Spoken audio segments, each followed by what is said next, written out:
Hi hello నమస్తే, నేను మీ Sunil singer.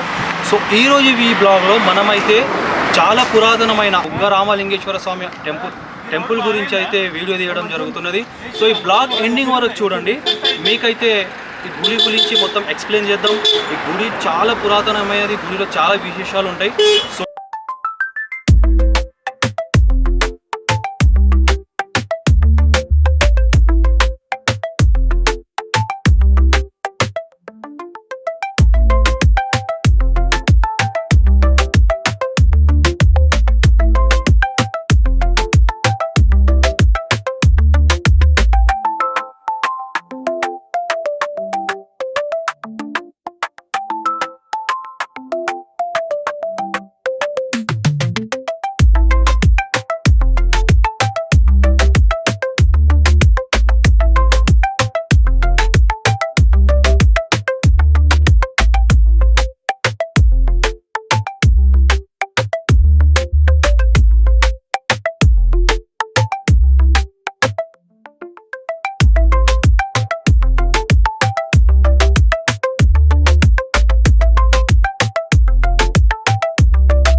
చూడొచ్చు, మనం గోపురం చూడొచ్చు, అదేవిధంగా నందిని చూడొచ్చు. సో ఇక్కడైతే స్వామివారి స్వయంభూ అంట, 500 సంవత్సరాల చరిత్ర ఉందంట. సో మనతో పాటు నరేష్ అన్న ఉన్నాడు, ఆయనను అడిగి తెలుసుకుందాం, ఇక్కడ లోకల్ క్యాండిడేట్.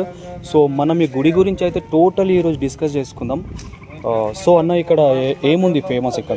ఇక్కడ ఫేమస్ అంటే వాటర్ ఫాల్స్, స్వయంగా ఇచ్చిన లింగం, స్వయంగా లింగం, ఏంటంటో పురాతన తాతల తరాల నుంచి చరిత్ర కలిగిన గుడి కాబట్టి ప్రత్యేకంగా హైదరాబాద్ నుంచి, అక్కడ లోకల్ అయినా సిటీ అయినా మొత్తం వస్తారు. చాలా ఇక్కడ మ్యారేజ్లు గిట్ట అవుతాయి. అలాగే ప్రతిరోజు చాలా మంది వస్తుంటారు, వెళ్తుంటారు. ఓకే, సరే, మనం అయితే ఇప్పుడు గుండం అవి ఉంటాయంట, చూద్దాం. చలో, లెట్స్ గో.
సో ఇది వచ్చేసి గుండం అనమాట. అయితే మీరు చూడొచ్చు. సో ఇక్కడ అంకుల్ కూడా ఉన్నారు, దీని గురించి మనం తెలుసుకుందాం, ఏముంది దీని ప్రాసెస్, వాటర్ ఎడికెళ్ళి వస్తున్నాయి అనేది. అంకుల్, ఈ వాటర్ ఎడికెళ్ళి వస్తాయి? ఈ లింగం కిందకెళ్ళి ఊత ఉంది. ఓకే, అయితే ఊత ఉందంట. ఊతలకెళ్ళి అయితే వాటర్ ఎప్పటికీ వస్తాయి? ఎండాకాలం కూడా వస్తుంది. ఇదే స్పీడ్తో వస్తుందా? తక్కువ వస్తాయి. కాకపోతే వాటర్ అయితే కంపల్సరీ వస్తాయి. అయితే మనము తెలుసుకుందానంటే ఊత ఉందంట లింగం దగ్గర, లింగం కింద. సో ఆ లింగం కింద ఊత నుంచి ఎప్పటికైనా వాటర్ వస్తూనే ఉంటాయి. తాగితే మాత్రం వాటర్ సూపర్ ఉంది. మినరల్ వాటర్ కూడా పనికిరావు దీని మీద. చాలామంది అంటే మన ప్రకృతి అందిస్తున్న వరం అనుకోవచ్చు. మీకు వీలైతే కంపల్సరీ మీ లైఫ్లో ఒక్కసారన్నా ఈ గుడికి వచ్చి ఒక్కసారి దర్శనం చేసుకోండి, మీ పాపాలన్నీ పోతాయి అనుకోండి. అంతేనా? కేసీఆర్ అంటే కేసీఆర్ సార్ వాళ్ళ వైఫ్ కూడా ఇక్కడ వచ్చి దర్శనం చేసుకొని గుండంలో స్నానం చేసి వెళ్ళారంట. సో మీరు కూడా వీలైతే కంపల్సరీ రండి. అంకుల్ మీ పేరు? శివరామరెడ్డి. Thank you.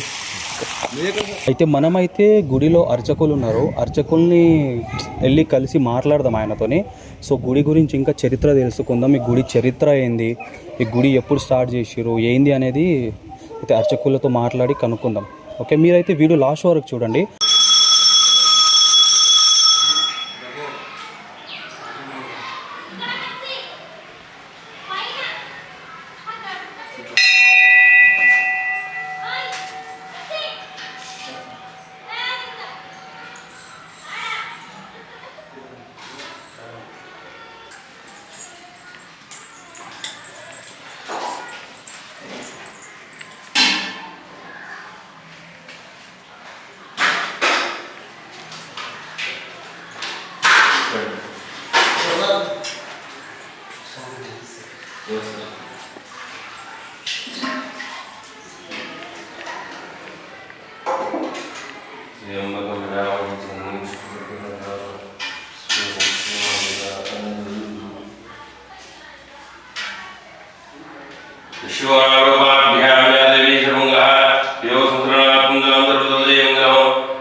సో మనము అర్చకులు స్వామివారితో ఉన్నాము. సో ఇక్కడ మొత్తం చూసుకునేది స్వామివారే కాబట్టి స్వామివారితో దేవాలయం గురించి మనం మాట్లాడుకుందాం కాసేపు.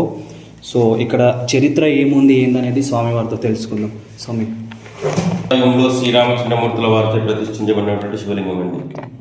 త్రేతాయుగంలో శ్రీరామచంద్రమూర్తి రావణ సంహారార్థం తర్వాత బ్రహ్మహత్య దోష నివృత్తికి భారతదేశంలో అనేక చోట్ల శివలింగాలు స్థాపించడం జరిగింది. అందులో ఈ అనంతగిరి పర్వత సమీపంలో శ్రీరామచంద్రమూర్తి తన బాణంతో భూకి వర్తి ఉంచి గంగ బుడుగు రూపంలో వచ్చింది. అందుకని ఈ క్షేత్రాన్ని బుగ్గ అంటారు. శ్రీరామచంద్రమూర్తుల వారిచే ప్రతిష్టాపన జరిగింది కనుక రామలింగేశ్వర స్వామిని పిలుస్తారు. ఆనాటి నుంచి ఈనాటి వరకు ఈ గర్భాలయం అంతర్భాగం నుంచి నిరంతరం కోనేటిలో జలధార ప్రవహిస్తుంటుంది. కోనేరు వెనకాల ఉంది చూసారా, ఈ గుండంలో వాటర్ స్వయంగా స్వామివారి అంతర్భాగం నుంచి వస్తూనే ఉంటాయి. 365 days కంటిన్యూగా వస్తూనే ఉంటాయి. ఆ కోనేటిలో స్నానమాచిన సర్వ పాపాలు తొలగిపోతాయి, సర్వ పుణ్య ఫలితాలు కలుగుతాయి. ఇక్కడ వచ్చినటువంటి భక్తులు అనేక ప్రాంతాల నుంచి వచ్చి సర్వ కోరికలు నెరవేర్చుకుంటారు. స్వామివారు ఏది అడిగినా అది త్వరగా ఇచ్చేస్తారు. ఇక్కడ వచ్చినటువంటి భక్తులు కోనేటికి వెళ్ళేసి అక్కడ స్నానమాచరించి పంచామృతాలతో అభిషేకించుకొని సేదదీరి వెళ్తూ ఉంటారు. కనుక భక్తులు అనేక మంది భక్తులు ఇక్కడ వచ్చి ఈ స్వామివారు దర్శించుకోవాల్సిందిగా మనం చేస్తున్నాం.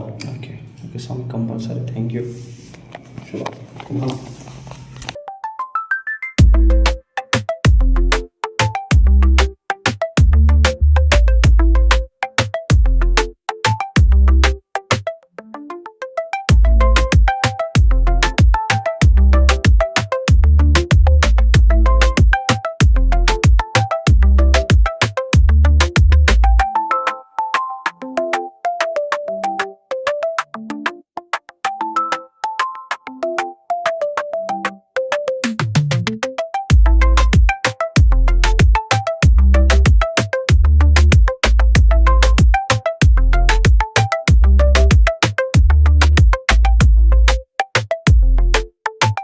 సో ఈ టెంపుల్ యొక్క లొకేషన్ వచ్చేసి హైదరాబాద్ నుంచి 75 కిలోమీటర్స్, వికారాబాద్ నుంచి 5 కిలోమీటర్స్ అవుతుంది. సో వికారాబాద్ డిస్టిక్లోనే వస్తుంది. సో హైదరాబాద్ నుంచి వికారాబాద్ వచ్చేసి, వికారాబాద్ నుంచి బుగ్గ రామలింగేశ్వర స్వామి దేవాలయం అంటే ఒక 5 కిలోమీటర్స్ ఉంటుంది. ఎవరైనా చెప్తారు. మీ లైఫ్లో కంపల్సరీ ఒక్కసారైనా దర్శనం చేసుకోవాల్సిన దేవాలయం. సో కంపల్సరీ రండి. ఈ వీడియో చూసి లైక్ చేసి, షేర్ చేసి, సబ్స్క్రైబ్ చేసుకోండి. ప్లస్ ఇన్స్టాగ్రామ్లో ఫాలో కొట్టుకోండి. అదేవిధంగా ఇలాంటి వీడియోస్ కోసం మా ఛానల్ని సబ్స్క్రైబ్ చేసుకొని సపోర్ట్ చేయండి. Thank you. సింబల్ బాగా కొట్టండి.